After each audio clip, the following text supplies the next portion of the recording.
Kita akan coba bacakan ya 1 Tesalonika pasal yang pertama, mulai baca ayat yang keempat. Surat dari Rasul Paulus kepada jemaat di Tesalonika.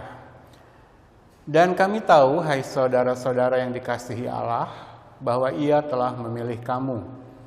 Satu pernyataan keyakinan iman dari seorang Paulus kepada jemaat di Tesalonika yang dia panggil sebagai saudara-saudara. Paulus katakan bahwa mereka dikasihi Allah.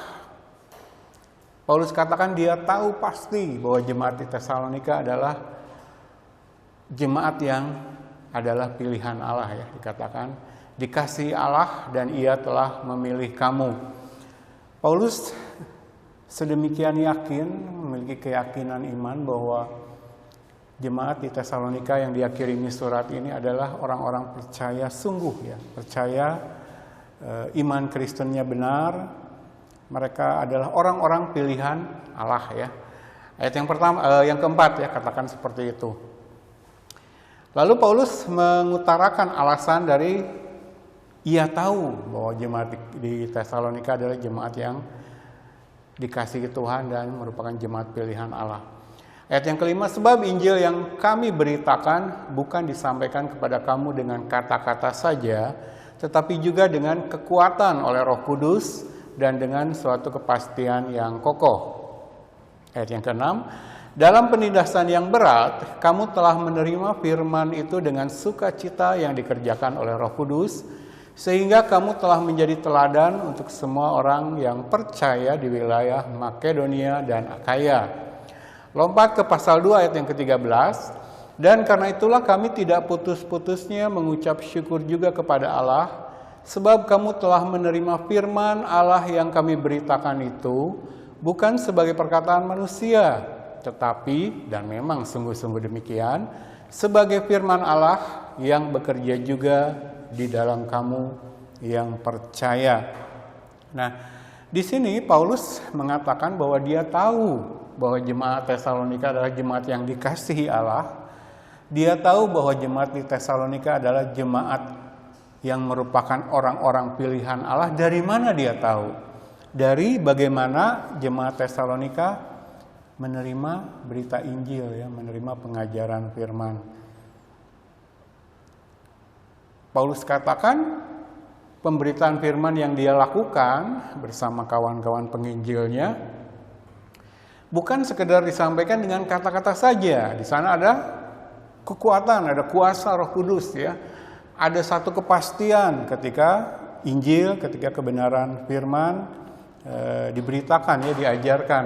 Dan kuasa Roh Kudus ini, jadi kalau sekedar kata-kata kan tidak ada artinya ya. Tapi kebenaran firman ketika disampaikan dengan benar, dengan sungguh-sungguh, disertai dengan karya Roh Kudus itu memiliki kuasa ya. Dan kuasa itu bekerja, kuasa itu berkarya di tengah-tengah jemaat, dibuktikan dengan satu hal. Yang saya kasih tanda kuning ini ya. Kamu telah menerima firman itu dengan sukacita yang dikerjakan oleh Roh Kudus. Jadi Roh Kudus, kuasa Roh Kudus yang menyertai pemberitaan firman itu membuat jemaat Tesalonika menerima pemberitaan firman dengan sukacita. Walaupun kalau kita mundur di awal ayat yang ke-6 dikatakan dalam penindasan yang berat ya. Nah, ini ditegaskan lagi di pasal 2 ayat yang ke-13. Kami mengucap syukur, Paulus katakan kepada Allah, sebab kamu telah menerima firman Allah yang kami beritakan itu. Jadi dari mana sih seorang hamba Tuhan tahu, seorang pemberita firman tahu bahwa jemaat kepada siapa dia memberitakan firman, jemaat kepada siapa dia memberitakan Injil adalah jemaat yang dikasihi Allah, adalah jemaat-jemaat pilihan Allah, artinya orang Kristen benar ya, orang Kristen sungguh-sungguh, orang Kristen yang sudah mengalami yang namanya kelahiran kembali. Dari mana kita bisa tahu sebagaimana Paulus tahu tentang jemaat di Tesalonika? Paulus cuma satu saja mengukurnya di sini, yaitu dengan bagaimana jemaat meresponi firman-Nya. Dikatakan dalam penindasan yang berat, kamu telah menerima firman itu dengan sukacita. Ya, sukacitanya bukan sukacita karena faktor duniawi, sebagaimana kita pernah bahas di pertemuan-pertemuan sebelumnya. Tetapi ditegaskan di sini sukacita yang dikerjakan oleh Roh Kudus ya, ketika kehidupan secara lahiriah manusia tidak ada alasan untuk bersukacita karena dalam penindasan yang berat. Tetapi dalam kondisi penindasan berat itu tidak ada alasan lahiriah duniawi yang bisa membuat mereka sukacita ya. Bahkan mungkin duka cita secara lahiriah. Tapi justru ketika kebenaran firman datang, berita firman datang, itu menjadi sumber sukacita ya, karena Roh Kudus bekerja. Dan Roh Kudus bekerja ditandai dengan sukacita ketika menerima firman ya. Nah, kita harus jujur bahwa pemandangan seperti ini sudah sangat jarang kita temui dalam kehidupan gereja akhir zaman ya, di mana kita bisa memastikan bahwa jemaat adalah jemaat yang dikasihi Allah, bahwa jemaat adalah jemaat pilihan Allah, bahwa mereka adalah orang Kristen sungguh-sungguh. Kita mengukur dari satu hal saja, ketika mereka menerima kebenaran firman dengan sukacita, tanpa campur tangan pengaruh kondisi lahiriah, penindasan berat. Zaman sekarang bahkan dalam kondisi enak, aman, nyaman pun orang gak antusias dengan firman, betul? Pemimpin-pemimpin gereja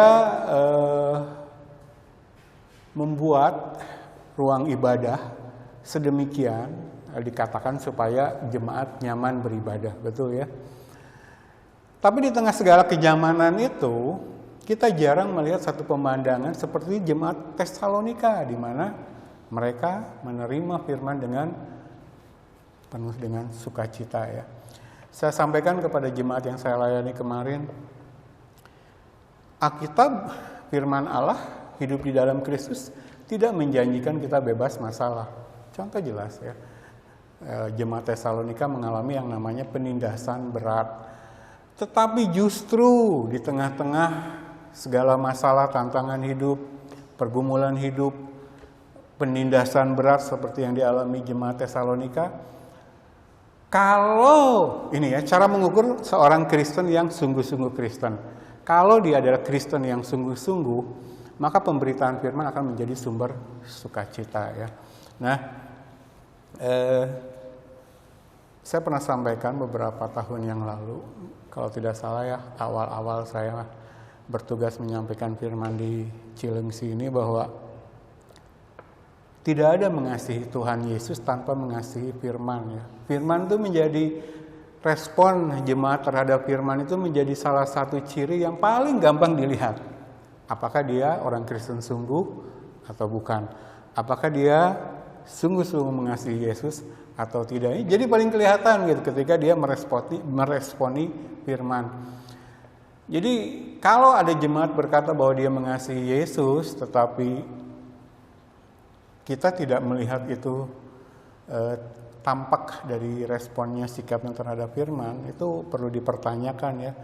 Kita sudah membahas panjang lebar 2 minggu yang lalu tentang gaya hidup mabuk ya, yang diwujudkan dalam sikap-sikap yang salah terhadap firman ya. Ini kontras dengan keadaan jemaat di Tesalonika. Ini yang jadi kerinduan kita ya, ketika kebenaran firman bisa jadi sumber sukacita dalam kehidupan jemaat ya, bahkan di tengah penindasan yang berat sekalipun ya. Dan saya selalu sampaikan kepada jemaat, ini menjadi tolok ukur ya, bagaimana kita introspeksi. Kalau orang bilang, ayo mulai introspeksi, mulai menguji dirimu sendiri, mulai menguji kehidupan kekristenanmu, memastikan kalau besok lusa Tuhan Yesus datang, kita memang merupakan kelompok orang, bagian dari kelompok orang yang memiliki bagian. Ada tempat yang sudah disediakan Tuhan Yesus di surga. Mulai hari-hari ini kita menguji ya, introspeksi. Cara paling gampang apa? Ya, dari ayat ini Paulus memberikan tips menguji diri sendiri. Respon kita terhadap firman. Susah sekali mengajak jemaat sekarang tenangkan diri, hening sejenak, saat teduh sejenak, pause segala kegiatan, tunda semua, lalu mulai melihat diri di cermin, mengamat-amati kondisi kehidupan kekristenan kita. Satu saja tolok ukurnya, bagaimana respon kita terhadap firman 1 bulan terakhir, mungkin ya, 1 tahun terakhir, 2 tahun terakhir, dan seterusnya. Kita bisa sebenarnya mendapatkan jawaban bahwa kehidupan kekristenan saya ini sedang lampu merah, lampu kuning, atau lampu hijau ya. Nah, kalau kita sudah menyediakan waktu berintrospeksi seperti itu, lalu kita mendapatkan jawabannya secara jujur, nggak perlu orang lain mengatakan, maka kita bisa mengambil langkah antisipasi ya, langkah solusi, dan tidak ada lagi langkah solusi selain pertobatannya. Jadi pintu anugerah terbuka lebar. Kita belum ketemu dengan Tuhan Yesus, baik lewat kematian secara personal maupun sama-sama nanti ketika Tuhan Yesus datang kembali. Masih ada kesempatan untuk berbalik ya. Selalu ada kesempatan untuk bertobat ya sebelum kita bertemu dengan Tuhan Yesus.